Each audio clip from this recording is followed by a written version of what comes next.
Party जिंदाबाद जिंदाबाद, Bharatiya Janata party जिंदाबाद जिंदाबाद, भारत माता की जय, भारत माता की जय, भारत माता की जय, भारतीय जनता पार्टी जिंदाबाद जिंदाबाद, भारतीय जनता पार्टी जिंदाबाद जिंदाबाद, भारतीय जनता पार्टी जिंदाबाद जिंदाबाद, भारत माता की जय, भारत माता की जय। जातिवाद की तरफ ना जाएं, कार्य को देखें। आपके बीच का प्रत्याशी है, जो दिक्कतें हैं, नाली भरी है या झाड़ू नहीं लग रही है, जमादार नहीं आ रहा है, वो सबके यहाँ बिल्कुल सामान्य रूप से होगा, बराबर से, कोई भेदभाव नहीं होगा। प्रत्याशी का काम देखें और मुझे लगता है कि उस जातिवाद के चक्कर में पड़ के नहीं वोट देना चाहिए। जैसा कि पहले बड़े बड़े लोग वादे करते हैं, उसके बाद में दिखाई नहीं पड़ते हैं, और कई लोगों ने ऐसे पूर्व में वादे किए हैं। क्या मतलब गारंटी रहेगी आपकी कि आप क्षेत्र में बनी है? देखिए भैया, हमारे यहाँ भारतीय जनता पार्टी में जो भी वादे किए जाते हैं वो पूरे किए जाते हैं। अन्य को ले लीजिए, आज तक अन्य बढ़ रहा है, और ये सपा का है कि वादा किया नहीं पूरा किया। हमारे भारतीय जनता पार्टी में जो वादा किया जाता है वो पूरा किया जाता है। जैसा कि मैं उनके बीच की हूँ, तो मैं तो उनके लिए आराम से ईजिली अवेलेबल हूँ। मैं सारे काम कराऊंगी जो मेरे अधीन में होंगे। ये बताइए, इस समय जो है आपके गढ़ीपीर खां में मूलभूत समस्या क्या क्या है? गढ़ीपीर खां में ऊपर स्तर से कोई समस्या नहीं है। हमारे यहाँ पार्क अलाउ हुआ है, कृष्णापुरी में, आज़ाद नगर में 3 पार्क आए हैं, ओपन जिम आई है। जो पार्षद स्तर और विधायक स्तर का कार्य है वो थोड़ा स्लो हो सकता है, लेकिन तब भी हमारे विधायक जी पूर्ण रूप से कार्य कर जनता को संतुष्ट करने की कोशिश करते हैं। पानी से निभा पाएंगे या निभा पाएंगे आप? बहुत आसानी से निभा पाएंगी। बहुत अच्छी कार्यकर्ता हैं हमारी, और जन सेवा बहुत है इनकी, तो ये बहुत अच्छी तरह से निभा पाएंगे। ये बताइए कि अभी जो यहाँ पर चल रहा है सरकार में जी, कि गुंडे और माफियों को कहा जाता है कि हटा देंगे, बिल्कुल ख़त्म कर देंगे, तो आपको क्या लग रहा है कि 24 तक जो है और भी बड़ा धमाका अतीक अहमद से ज़्यादा हो सकता है? हो सकता है, अभी कोई बड़ी बात थोड़े है। प्रतिमा मिश्रा जी को सपोर्ट आप कैसे कर रहे हैं? पूरी तन मन धन सब पूरी तौर से।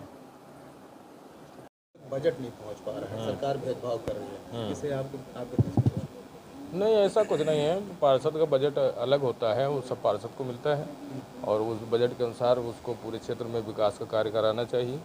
लेकिन अब दिक्कत ये है कि जब सपा का होता तो वो बोलेगा हम अपने क्षेत्र में कराएंगे, हमको यहाँ से वोट नहीं मिला, ये भाजपा के वोटर सपोर्टर हैं, ये दिक्कतें हैं, बाकी कोई समस्या नहीं। सर आपको क्या लग रहा है कि वर्ग विशेष के लिए कार्य किया जा रहा था इससे पहले के जो भी सभासद यहाँ के जनप्रतिनिधि थे? वर्ग विशेष के लिए कोई काम नहीं किया जाता है। काम तो सार्वजनिक होते हैं, जैसे रोड बनी तो सब लोग चलेंगे, पानी की व्यवस्था हुई तो सबके लिए, बिजली की व्यवस्था हुई तो सबके लिए हुई। लेकिन पिछले पार्षद से जो हमारा ये क्षेत्र है, उन इधर कुछ काम नहीं हुए हैं, जो पार्टी ने इसीलिए इनको यहाँ उतारे हैं अपने पार्टी से कि ये जुझारू प्रत्याशी हैं। ये बुजुर्गों के भी और क्षेत्र में भी काफ़ी काम किए हैं बिना पद के, इसलिए पार्टी ने इनको उचित समझा है। और यहाँ के लोगों ने कसम खाई है मन में कि हमको इनको भारी मतों से विजयी बनाना है। साथ में जो हमारी मेयर आई हैं वो भी काफ़ी मेहनती हैं, पार्टी के लोगों ने बहुत काम किया है, तो मेयर को भी इस क्षेत्र से भारी मतों से जिताया जाएगा।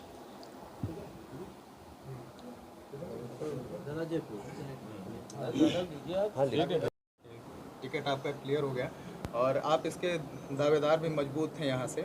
ये बताइए, सबसे पहला प्रश्न तो आपसे ये है और जनता के लिए है कि जनता की क्यों आपको वोट दें? जनता, पहली बात तो मैं बहुत आपका धन्यवाद देता हूँ, क्योंकि आपने लगातार हमारा साथ दिया है, और मैं चाहता हूँ मीडिया जितना भारतीय जनता पार्टी का साथ दिया है वो हमको व्यक्तिगत हमारा भी साथ दे। रही बात टिकट क्यों मिला है, मेरी पत्नी, मैं सामाजिक कार्य करता हूँ, मेरी पत्नी भाजपा की 3 बार से मंडल मंत्री हैं, उनके काम को देखते हुए, मंडल का सहयोग देखते हुए उनको टिकट दिया गया है। मंडल ने, सब लोगों ने कहा कि नहीं, ये सक्रिय कार्यकर्ता है, सक्रिय रहते हैं, इसलिए भारतीय जनता पार्टी हमेशा जो सक्रिय रहता है उसी को टिकट देती है, इसलिए उनको टिकट मिला।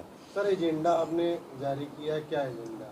मेरा एजेंडा ये है कि हम लोग सामाजिक व्यक्ति हैं, संस्था चलाते हैं, भारतीय जनता पार्टी के सहयोगी हैं, तो इसलिए हमारा कहने का मतलब जो चीज़ें मैंने दी, सरकार की योजनाएं, जैसे आज़ाद निवास विधवा वृद्धा पेंशन, ये सरकार की योजनाएं और फ्री हैं, पानी की व्यवस्था फ्री है, गैस लाइन फ्री है, और लाइट की व्यवस्था, सारी व्यवस्थाएं फ्री ऑफ कास्ट है, कहीं कोई पैसा नहीं पड़ना इस चीज़ का है।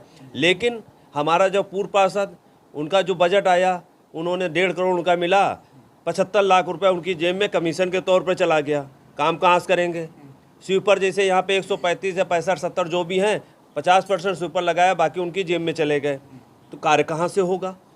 उन्होंने नाम दिखाया, अटेंडेंस दिखाई, पैसा काम नहीं कराया। तो आप किसी क्षेत्र में चले जाइए, अगर गोमती नगर, इंदिरा नगर, राजेंद्रपुरम में काम होता है तो वार्ड गरीबीर खां में क्यों नहीं काम हो रहा? क्योंकि पैसा उनकी जेब में जा रहा है। गरीबीर खां में मूलभूत समस्याएं इस समय क्या?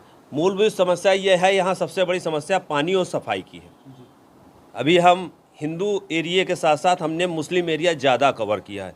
मुस्लिम एरिया में शायद आज मैं पहली बार गया हूँ तो इतना फक्र, आज आंसू मेरे नहीं आते, लेकिन इतना अच्छा लगा है। शायद भारतीय जनता पार्टी को मुस्लिम ने जितना समर्थन दिया है आज तक नहीं दिया। जिस दरवाजे पे गया हूँ दामाद की तरीके से उन्होंने सेवा की है।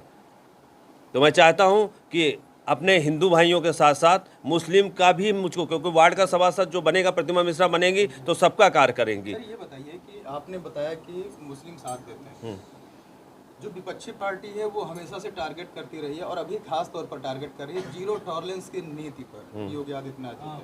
ये बताइए कि क्या आपको भी लगता है कि खास वर्ग विशेष पर जो है निशाना बीजेपी साध रही है? आप कह रहे हैं कि ऐसा नहीं? आपको मालूम होना चाहिए मुजफ्फरनगर क्या है और भाजपा क्यों जीती है।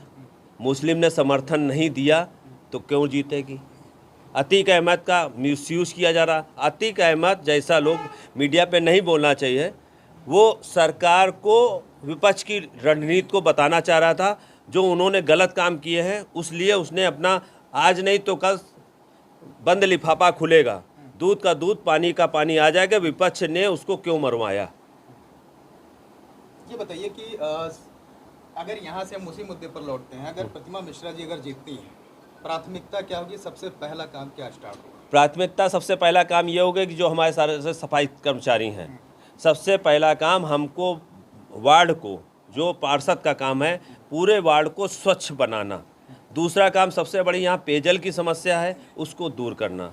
तीसरा काम ये है, यहाँ छोटी छोटी समस्याएं जैसे टूटी रोडें हैं उनको पहले दुरुस्त करके, क्योंकि बड़े काम इतनी आसानी से तो नहीं होंगे, थोड़ा संघर्ष करना पड़ेगा। सबसे पहले छोटे छोटी जो समस्याएं उनको टारगेट करके और सबको लेते हुए, चाहे हिंदू हो चाहे मुस्लिम, क्योंकि हमको भाजपा में 24 मिशन फतेह करना है। ये पार्षदी के अलावा 24 भी फतेह करना है। मोदी जी को मुख्यमंत्री प्रधानमंत्री दोबारा बनाना है। आपने 24 की बात कर दी है तो उस पे पूछ लेते हैं एक सवाल कि निकाय चुनाव का क्या लोकसभा पर असर पड़ेगा? निकाय छोटा कार्यकर्ता ही मेहनत करके ऊपर ले जाता है भाई, जमीन से ही तो ऊपर जाएंगे। तो जब निकाय चुनाव जीतेंगे